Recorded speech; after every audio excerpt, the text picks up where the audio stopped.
Hey, salut les copains, salut la famille. Donc tout le monde se pose la question, qu'est-ce que je deviens, pourquoi je fais plus de vidéos. Ben voilà, je fais plus de vidéos parce que en fait j'ai beaucoup de travail, beaucoup de retard, et du coup je n'ai plus trop le temps de m'intéresser à des vidéos. Alors ben pour le moment j'ai calmé un petit peu ce côté-là de mon emploi du temps.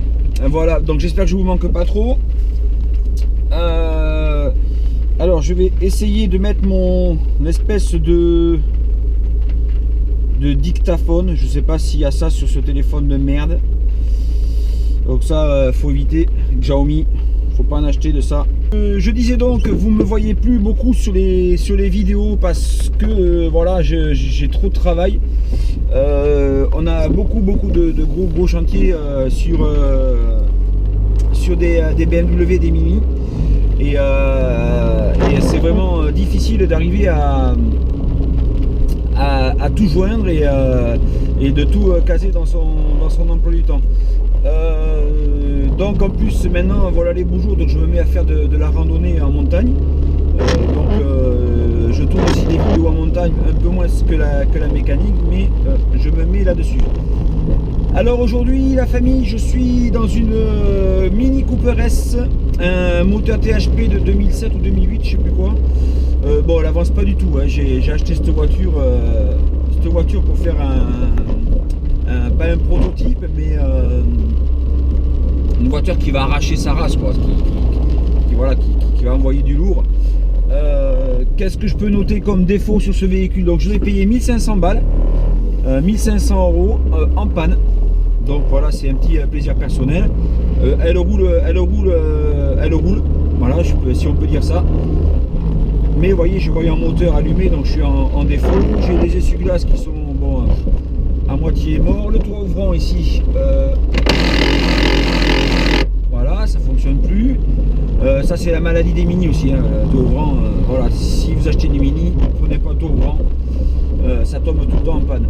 Après, qu'est-ce que je peux dire? Du coup, elle n'a pas de puissance. L'intérieur est pourri, hein. Le gars à qui je l'ai acheté ne faisait pas attention. Je vous filmerai tout à l'heure un petit tour d'horizon de cette voiture. Et ensuite, l'intérieur, c'est un intérieur cuir qui est abîmé. Vous voyez, bon, enfin, il est griffé, quoi. Il n'est pas déchiré, donc déjà c'est une bonne chose. Et voilà, c'est un petit Cooper S avec une boîte auto. Donc je sais pas mon projet si ça va tenir. Mais en tout cas, celle-là sur la boîte auto n'a pas la fonction sport. J'en ai une autre Cooper S où il y a la fonction sport. Celle-là, il n'y a pas la fonction sport. Il y a les grilles du haut-parleur qui sont éclatées côté conducteur. Donc si vous avez des pièces de Mini, ça peut m'intéresser. Et ensuite, j'ai les vitesses au volant, les palettes, comme on appelle ça. Ça marche très bien, mais après sur une voiture de ce gabarit-là, si c'est bien quand on veut faire du run ou un truc comme ça, mais sinon dans la conduite de tous les jours, voilà, la boîte auto est très souple, donc voilà. Le projet pour cette voiture, c'est de la remettre en état. Alors pourquoi mes essuie-glaces ne restent pas en solution? Donc c'est peut-être encore un problème, je vais voir. C'est bon. Pourquoi j'ai acheté cette voiture? En fait, j'avais le projet de gonfler le moteur. J'avais déjà une Cooper S, une R53, mais avec compresseur, donc pas de turbo. Et j'avais gonflé le moteur, elle marchait plutôt pas mal. Et là, j'avais envie de me faire un kiff. Voilà, j'avais envie de faire un kiff avec vous sur la chaîne. C'est-à-dire que je voulais faire une Cooper S avec un moteur préparé, un moteur THP. Donc oui, je sais, vous allez me dire, celui-là il est branque, un THP, c'est de la merde. Oui, c'est vrai, c'est de la merde, c'est sûr. Les Mini avec le moteur Peugeot dedans, le THP, celle-là c'est pas, il faut les éviter. Moi j'aime le risque, donc voilà. J'ai un bruit qui est très désagréable à l'arrière. Je pense que c'est les biellettes de Barstab à l'arrière, ça fait un bruit infernal. plus il y a des jantes en 17 sur celle-là avec des flancs tout petits, donc les moindres imperfections de la route on les sent. Donc bon, après comme je vais en faire une voiture de run, on s'en fout un peu, il faudra bien que ça tienne le pavé. Oula, ça touche. Voilà. Donc vous voyez, c'est pas très violent, hein. C'est voilà, déjà de toute façon la mode dégradée puisque j'ai le voyant moteur comme je vous disais. Mais voilà. Donc le petit projet de cette voiture, c'est faire un bloc forgé, bielle forgée, piston forgé, coussinet de bielle neuf, coussinet de ligne neuf, kitchen tout neuf, ressort de soupape renforcé. On va fiabiliser le bloc. Alors ça, ce sera un procédé que je vais essayer. Voilà, parce que ce bloc moteur a pas mal de défauts, donc on va essayer de fiabiliser le bloc de façon à ce que ce ne soit pas qu'une voiture de run, ce soit une voiture de tous les jours.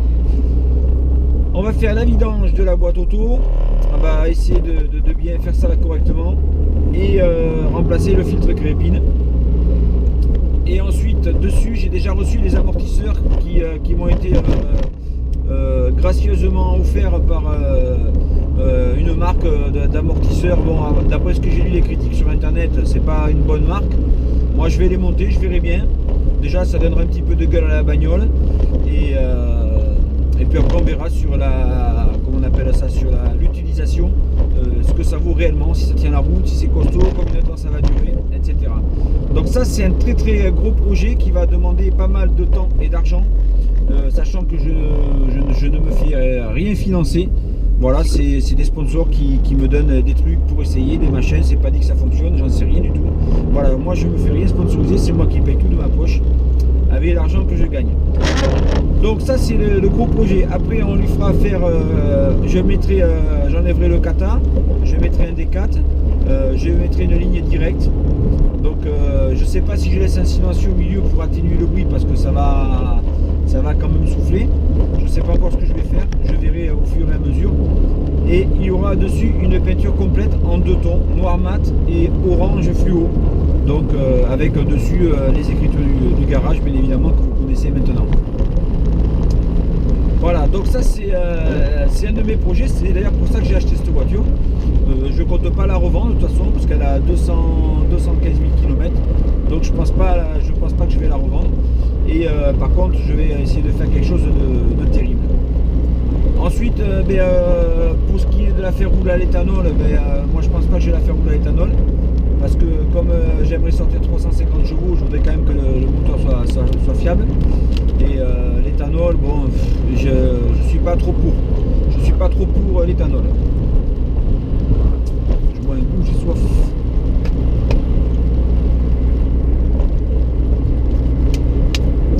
Donc voilà, ça tape pas mal à l'arrière. Je pense qu'il y a derrière des cylindres qui sont usés. Et il faudra que j'y remédie. Ensuite, ceux qui ont déjà fait des prépas sur des THP là, écoutez, je suis pas contre une petite aide. Parce que dessus je vais mettre un turbo hybride, donc apparemment d'après ce que j'ai vu sur certains forums il faut le décaler parce que sinon il passe pas. Donc ceux qui ont déjà installé des turbos hybrides sur des Cooper S, faites-moi signe, donnez-moi vos méthodes d'installation et vos méthodes de paramétrage, ça pourra m'aider pour monter le mien. Et voilà, ce projet je vous le filmerai en temps et en heure, on commencera tout doucement, je vais commencer par monter les 4 amortisseurs. Voir ce que ça va donner, donc je sais pas quand c'est que je vais le faire, mais voilà, je vous tiendrai au courant de ce petit projet. Donc dès que je trouve un petit endroit assez sympa pour m'arrêter, pour vous filmer la voiture, pour que vous donniez une vue d'ensemble et pourquoi pas me donner vos idées. Ceux qui veulent sponsoriser le projet, vous pouvez, s'il y a des marques qui sont intéressées, des fabricants de pistons, bielles, machin, vous pouvez. Alors moi je compte mettre un kit piston bielle Wiseco avec des bielles K1. On va commencer par ça et puis après on verra pour la suite. La culasse je vais entièrement la refaire, soupape, joint de queue de soupape, guide de soupape et je vais essayer de trouver des soupapes renforcées. Je sais pas si ça existe mais je vais essayer d'en trouver et puis voilà, donc c'est un projet qui va être sur de longs mois parce que comme j'ai dit j'ai pas mal de travail, j'ai pas mal de projets et j'ai plus trop le temps de faire des vidéos et j'en suis, croyez-moi, j'en suis désolé. J'avais pris un deuxième mécano mais il n'est pas resté, donc du coup surcharge de travail, enfin voilà. Faut Pour ce qui est des BMW, je continue toujours, j'en fais pas mal. Là j'ai quelques soucis avec 2-3 clients qui veulent avoir des avions de chasse, mais que derrière ils veulent pas aligner les euros. Donc ça c'est un peu compliqué à gérer, et je vous avoue que ça m'a pas mal miné le moral ces derniers temps. Donc je sais pas, soit je prends un tournant et je fais que mes voitures et je fais rien d'autre, ou soit je sélectionne encore plus ma clientèle, et malheureusement à l'époque actuelle, sélectionner la clientèle, il faut avoir les reins solides. Donc voilà, ce n'est pas... j'ai toujours envie de faire des vidéos, mais là je suis un petit peu plus cool, un petit peu plus tranquille. J'en fais beaucoup moins, donc voilà, je fais passer mon plaisir avant tout. Oh putain, waouh. Et ouais, l'autre il est derrière, il a vu que j'avais sauté avec un ennemi, il a évité le trou. Et voilà. Donc je vous oublie pas, je suis toujours là, il y aura toujours des vidéos de mécanique, toujours des diagnostics de panne. J'en ai eu pas mal là, ces derniers temps, qui m'ont pris pas mal de temps de recherche. Et il y en a que j'ai pas trouvé, je suis honnête, il y a une 335 qui où je me casse la tête depuis des mois et des mois dessus en fait. Et une belle Audi A7 qui m'a été doublée. Alors que c'est une taille doublée, mais après je peux pas voir les choses 60. Et celle-là, c'est vraiment la galère. Voilà. Donc les amis, les petits copains, moi je vais m'arrêter quelque part. Je vais vous filmer la voiture. Vous me direz ce que vous en pensez, des modifications à apporter, etc. etc. Alors je vais vous dire en combien elle est chaussée. Je crois qu'elle est chaussée en 17 pouces. Et je crois que j'ai mon autre Cooper S qui est chaussée en 16 pouces. Donc celle qui est chaussée en 16 pouces est beaucoup plus confortable que celle-là. Celle-là elle est un peu tape le cul là. Elle est un peu tape le cul. Alors j'avais trouvé un petit endroit sympa, un spot sympa la dernière fois.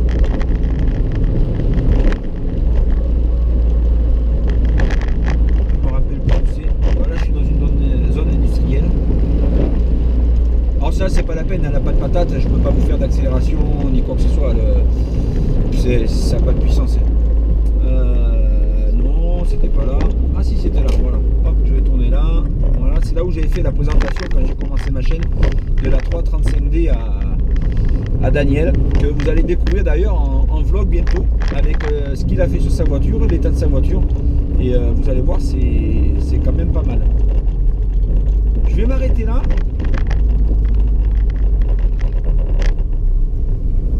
Et je vous montre la Gova. Donc voilà les copains, j'ai sorti la petite GoPro. Là j'ai pas pris mon caméscope pour filmer parce que j'avais pas de quoi le fixer dans la bagnole. Voilà, donc j'ai mis la petite GoPro. Donc vous voyez, je vous disais, ce petit voyant moteur, donc ça fait peur à tout le monde. Donc si vous avez ce voyant moteur, vous pouvez vous rapprocher de mon atelier. Nous essaierons de faire ce petit diagnostic. Ça veut dire que le groupe motopropulseur a un défaut, et donc ça empêche de délivrer sa puissance. Voilà, ici on retrouve le même voyant ici. Donc au cas où on ne l'ait pas vu à droite, et bien là on le voit en plein milieu de la gueule. Vous voyez l'état général de la voiture comme je l'ai acheté. Voilà. Donc je sais qu'il y a des jeunes qui rêveraient de se payer une bagnole comme ça, mais qui n'ont pas. Alors regardez, c'est pas moi qui ai mis tout ça, hein. Ça y était, les masques, les chiffons. D'ailleurs le mec il a même oublié son cordon de je sais pas quoi là, pour la ZIC. Voilà. Il y a même une clé à pipe là, voilà. Ici, le toit ouvrant, je vous disais qu'il ne fonctionne pas. Voilà. Donc voilà un petit peu l'état général de la voiture. Je vous montre ici même. Voilà, elle est dégueulasse, hein. Là ici ça tient plus, donc je pense que je vais les enlever. Là les petites grilles qui sont cassées. Ici là je vous ai demandé si vous en avez qui traînent là pour moi. Ça c'est côté conducteur, hein. Je vous montre ici les derrière. Donc le derrière c'est pérable aussi. Voilà. C'est pérable. Je sais pas si le coffre va s'ouvrir. Non, le coffre s'ouvre pas. Ici, échappement en double sortie. Donc voilà, je vous montre les bons côtés maintenant, côté conducteur. Hop. Alors je vous ouvre la capote. Voilà le moteur dans l'état où il est. Bon, par contre il tourne bien. Mais j'ai pas de puissance, donc on voit la duite ici qui a été réparée avec du scotch. Ça c'est la réparation à la MacGyver. Alors les gars, ne faites jamais ça, parce que si la durite s'ouvre, le scotch il part directement dans le turbo. Voilà l'état général de cette Cooper. Donc, comme je vous dis, je vais la refaire et on va voir au fur et à mesure ce que ça va donner. Et voilà, j'hésite de la faire repeindre donc en noir mat et orange fluo. J'hésite vraiment, je sais pas quel look ça va lui donner. J'aimerais bien connaître quelqu'un qui pourrait me faire un petit Photoshop pour voir ce que ça donne. Et voilà, alors moi ce que j'adore sur cette voiture, c'est la trappe à essence. Ça j'aime bien ça, la trappe à essence comme ça, je trouve ça classe. Le petit béquet derrière. Voilà, alors on voit le tour ouvrant ici mais qui fonctionne plus. Voilà, et puis les rétros, j'aime bien aussi le rappel, hein, le sigle devant. Cooper S. Voilà. Donc voilà les amis, je vous ai fait le tour du propriétaire, donc j'avais pas vu les pneus devant, bon ils sont au témoin. Voilà, bon, les pneus sont à l'image de la voiture. Hein. Donc voilà. Donc pour l'instant il n'y a pas de turbo, il n'y a pas de turbo, il n'y a pas de puissance. Donc j'avais commencé à la regarder, puis ça m'avait pris la tête. Et du coup j'avais laissé tomber, mais c'est con parce que c'est des bonnes petites bombinettes. Niveau tenue de route c'est pas terrible, par contre la première que j'avais là, la Cooper S, la R53, ça partait souvent du cul. Et je me suis fait peur quelques fois quand même. Donc là, mais là il n'y a pas de puissance quoi. Enfin, ça part mais c'est pas non plus voilà, c'est voilà. Ils entendaient le bruit? C'est horrible. Attention, je vais vous faire un départ arrêté fulgurant. Donc là je suis en boîte auto, hein. Boîte auto. Voilà, il n'y a rien, il n'y a pas de puissance. Il n'y a pas de puissance, ça ne continue pas. Là je suis sur la puissance du moteur, c'est tout. Uniquement la puissance du moteur. Voilà, je suis passé avec les palettes au volant. Parce que j'aime pas trop faire gueuler ce moteur, surtout ce petit moteur THP là. Ça me fait un peu peur. Donc souvent les gens me demandent par message qu'est-ce qu'il faut, comment roule-t-on avec une voiture qui a un turbo, etc. Donc la solution c'est le matin quand vous partez, quand vous démarrez, vous faites chauffer votre voiture, le temps vous la démarrez, le temps de vous attacher, de mettre vos téléphones sur le siège, vos papiers, etc. Et quand vous partez, vous roulez doucement, vous faites bien chauffer le moteur, bien mettez tous les organes du moteur en température. J'ai déjà vu des clients où j'avais refait des moteurs à neuf, où j'avais fait une reprogrammation stage 2, partir comme des fusées à froid de mon garage. Non, ça il faut éviter de le faire parce que là les éléments sont froids, vous leur envoyez carrément la sauce. Je vous dis pas les contraintes et les chocs thermiques à l'intérieur du moteur. Ensuite, eh bien, vous roulez normalement, vous faites monter le moteur à sa température de fonctionnement et après vous pouvez y aller. Et avant de l'éteindre, surtout sur les moteurs turbo, vous laissez tourner votre voiture au ralenti, 1 minute ça suffit. Le temps au turbo de retrouver sa vitesse de ralenti. Il faut savoir qu'un turbo tourne très très vite, il peut tourner jusqu'à 200 000 tours minute. Alors si vous arrivez chez vous, vous coupez le contact, l'une ne monte plus au turbo, la pompe à huile ne fonctionne plus et le turbo il tourne sur ses paliers.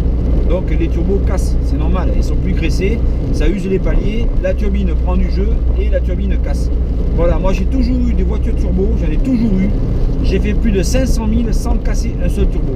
Pourquoi? Parce que moi je laisse monter en température, je laisse refroidir, enfin je laisse le turbo revenir à sa vitesse de rotation, on va dire entre guillemets standard, de ralenti, et j'éteins mon véhicule. Voilà, j'ai fait plus de 500 000 avec des voitures turbo.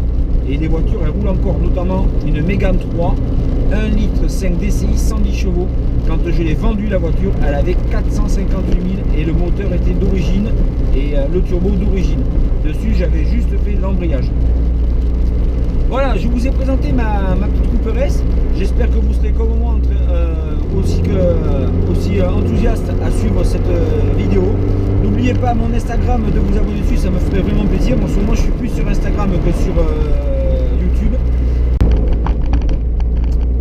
On va se mettre un petit.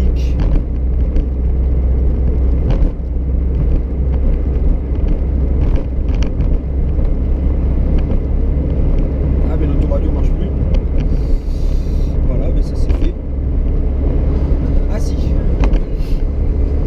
voilà, donc pour ce petit projet, je vais peut-être faire une cagnotte Litchi ou un truc comme ça pour ceux qui sont intéressés. Alors bon, je vais vous dire un truc, j'ai 13 000 abonnés sur ma chaîne.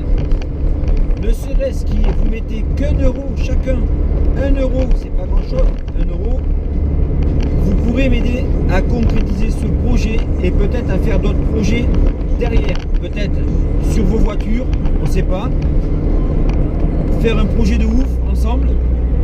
Voilà, donc je vais monter ma petite cagnotte, je vous mettrai le lien dans la description. Et si vous donnez qu'1 euro chacun, je suis le plus heureux des hommes. Ça fera à peu près 13 000 euros pour faire cette voiture-là. Et vraiment, vous ne serez pas déçus du projet. Je vous garantis, je vais filmer pas à pas, la restauration de cette voiture. Je vous rappelle, je l'ai payé 1 500 euros. Je vous ai filmé l'état. C'est un véhicule qui ne fonctionne pas, enfin, qui fonctionne mais qui n'avance pas, qui est en panne. Aujourd'hui, je l'ai sorti pour vous montrer. Voilà, et si tout le monde participe, on va se faire de super projets sur des voitures, pourquoi pas votre voiture également. On pourrait monter un projet sur une de vos voitures avec des connaissances, nos connaissances. Je connais un carrossier, je connais un gars qui fait du detailing, voilà, je connais plein de monde dans l'automobile, je connais un gars qui fait des lignes inox, enfin j'en connais plusieurs.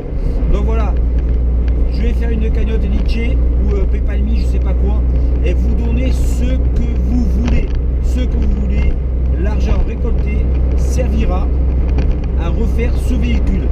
Et s'il reste de l'argent, je ferai un chèque au nom d'une association caritative ou un virement bancaire, je ne sais pas comment on peut faire, je me renseignerai avec mes avocats pour savoir comment on peut faire s'il y a un trop perçu. Donc, mettez-moi dans les commentaires si vous voulez que le trop perçu soit reversé à une association caritative ou si vous voulez qu'on travaille sur un autre projet. Ça n'appartient qu'à vous que ce projet avance vite. Moi, je fais à la hauteur de mes moyens. Je ne suis pas Rothschild, je ne gagne pas des millions d'euros par mois. J'ai les voitures des clients à m'occuper. Donc voilà, j'ai des charges à payer, mon salarié, les assurances. Vous savez ce que c'est, ceux qui sont artisans. Donc vous pouvez donner 1 euro chacun. On est 13 000 sur la chaîne, ça fait 13 000 euros pour ce projet. Encore faut-il que tout le monde participe. Vous pouvez donner 20 euros, 50 euros, 100 euros, vous donnez ce que vous voulez. Mais en tout cas, cette caisse-là, je peux vous dire qu'elle va arracher. Voilà. Je vous souhaite beaucoup de bonheur. Prenez soin de vous. Faites attention à votre santé. Faites du sport. Et la famille, vraiment, je vous donne rendez-vous très bientôt pour ce projet-là. En attendant, je ferai d'autres vidéos. Là, j'ai un Range Rover Evoque, 61 000 km au garage. Le moteur a cassé, donc j'ai commandé toutes les pièces. Je ne vous ai pas filmé le démontage. J'ai commandé toutes les pièces et on va se le refaire ensemble. Tous les soirs, vous pouvez regarder la vidéo. Je vous embrasse bien fort. Prenez soin de votre famille, prenez soin de vos enfants, de votre femme. C'est ce qu'il y a de plus précieux. N'oubliez pas de mettre un petit pouce bleu, de liker, de partager mes vidéos, de vous abonner. Et je vous dis la famille, bisous, à très bientôt.